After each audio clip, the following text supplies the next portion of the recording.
Cristiano Ronaldo എന്ന football ഇതിഹാസത്തിന്റെ ജീവിതം ഒരു സിനിമാ കഥയേക്കാൾ ആവേശകരമാണ്. അറ്റ്ലാന്റിക് സമുദ്രത്തിലെ മദീര എന്ന കൊച്ചുദ്വീപിൽ ഒരു ദരിദ്ര കുടുംബത്തിലാണ് ക്രിസ്റ്റിയാനോ റൊണാൾഡോ ജനിച്ചത്. അച്ഛൻ തോട്ടം തൊഴിലാളിയും അമ്മ പാചകക്കാരിയുമായിരുന്നു. കളിക്കാനൊരു ഫുട്ബോൾ പോലും ഇല്ലാതിരുന്ന ആ ബാലൻ പഴയ തുണികൾ ചുരുട്ടിക്കൂട്ടിയാണ് പന്തുണ്ടാക്കിയിരുന്നത്. പഠനത്തേക്കാളുപരി റൊണാൾഡോയ്ക്ക് കമ്പം പന്തിനോടായിരുന്നു. ലിസ്ബണിലെ ഒരു സ്കൂളിൽ പഠിക്കുമ്പോൾ ഒരു ദിവസം അവന്റെ അധ്യാപകൻ അവന്റെ സംസാരശൈലിയെ പരിഹസിക്കുകയും ഫുട്ബോൾ നിനക്ക് ഭക്ഷണം നൽകില്ലെന്ന് പറയുകയും ചെയ്തു. ദേഷ്യവും സങ്കടവും സഹിക്കാനാവാതെ റൊണാൾഡോ അധ്യാപകന് നേരെ കസേര വലിച്ചെറിഞ്ഞു. അതിന്റെ ഫലമായി അവനെ സ്കൂളിൽ നിന്നും പുറത്താക്കി. അന്ന് ആ അധ്യാപകൻ പറഞ്ഞ വാക്കുകൾ തെറ്റാണെന്ന് തെളിയിക്കാൻ റൊണാൾഡോ എടുത്ത തീരുമാനം അവന്റെ ജീവിതം മാറ്റിമറിച്ചു. ഇനി പഠനമല്ല, ഫുട്ബോൾ മാത്രമാണ് എന്റെ ലോകമെന്ന് അവൻ അമ്മയോട് പറഞ്ഞു. കാലം അവനായി ഒരു വെളിച്ചം നൽകപ്പെട്ടു. വർഷങ്ങൾ കടന്നുപോയി. കഠിനാധ്വാനം കൊണ്ട് റൊണാൾഡോ ലോകത്തിലെ ഏറ്റവും മികച്ച ഫുട്ബോൾ താരമായി മാറി.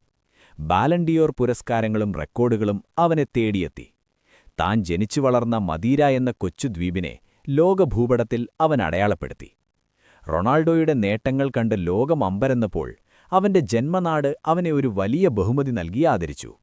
മദീരയിലെ അന്താരാഷ്ട്ര വിമാനത്താവളത്തിന്റെ പേരുമാറ്റി ക്രിസ്റ്റിയാനോ റൊണാൾഡോ എന്ന ഫുട്ബോൾ ഇതിഹാസത്തിന്റെ ജീവിതം ഒരു സിനിമാ കഥയേക്കാൾ ആവേശകരമാണ്. അറ്റ്ലാന്റിക് സമുദ്രത്തിലെ മദീര എന്ന കൊച്ചുദ്വീപിൽ ഒരു ദരിദ്ര കുടുംബത്തിലാണ് ക്രിസ്റ്റിയാനോ റൊണാൾഡോ ജനിച്ചത്. അച്ഛൻ തോട്ടം തൊഴിലാളിയും അമ്മ പാചകക്കാരിയുമായിരുന്നു. കളിക്കാനൊരു ഫുട്ബോൾ പോലും ഇല്ലാതിരുന്ന ആ ബാലൻ പഴയ തുണികൾ ചുരുട്ടിക്കൂട്ടിയാണ് പന്തുണ്ടാക്കിയിരുന്നത്. പഠനത്തേക്കാളുപരി റൊണാൾഡോയ്ക്ക് കമ്പം പന്തിനോടായിരുന്നു. ലിസ്ബണിലെ ഒരു സ്കൂളിൽ പഠിക്കുമ്പോൾ ഒരു ദിവസം അവന്റെ അധ്യാപകൻ അവന്റെ സംസാരശൈലിയെ പരിഹസിക്കുകയും ഫുട്ബോൾ നിനക്ക് ഭക്ഷണം നൽകില്ലെന്ന് പറയുകയും ചെയ്തു. ദേഷ്യവും സങ്കടവും സഹിക്കാനാവാതെ റൊണാൾഡോ അധ്യാപകന് നേരെ കസേര വലിച്ചെറിഞ്ഞു. അതിന്റെ ഫലമായി അവനെ സ്കൂളിൽ നിന്നും പുറത്താക്കി. അന്ന് ആ അധ്യാപകൻ പറഞ്ഞ വാക്കുകൾ തെറ്റാണെന്ന് തെളിയിക്കാൻ റൊണാൾഡോ എടുത്ത തീരുമാനം അവന്റെ ജീവിതം മാറ്റിമറിച്ചു. ഇനി പഠനമല്ല, ഫുട്ബോൾ മാത്രമാണ് എന്റെ ലോകമെന്ന് അവൻ അമ്മയോട് പറഞ്ഞു. കാലം അവനായി ഒരു വെളിച്ചം നൽകപ്പെട്ടു. വർഷങ്ങൾ കടന്നുപോയി. കഠിനാധ്വാനം കൊണ്ട് റൊണാൾഡോ ലോകത്തിലെ ഏറ്റവും മികച്ച ഫുട്ബോൾ താരമായി മാറി. ബാലൻഡിയോർ പുരസ്കാരങ്ങളും റെക്കോർഡുകളും അവനെ തേടിയെത്തി. താൻ ജനിച്ചു വളർന്ന മദീര എന്ന കൊച്ചുദ്വീപിനെ ലോകഭൂപടത്തിൽ അവൻ അടയാളപ്പെടുത്തി.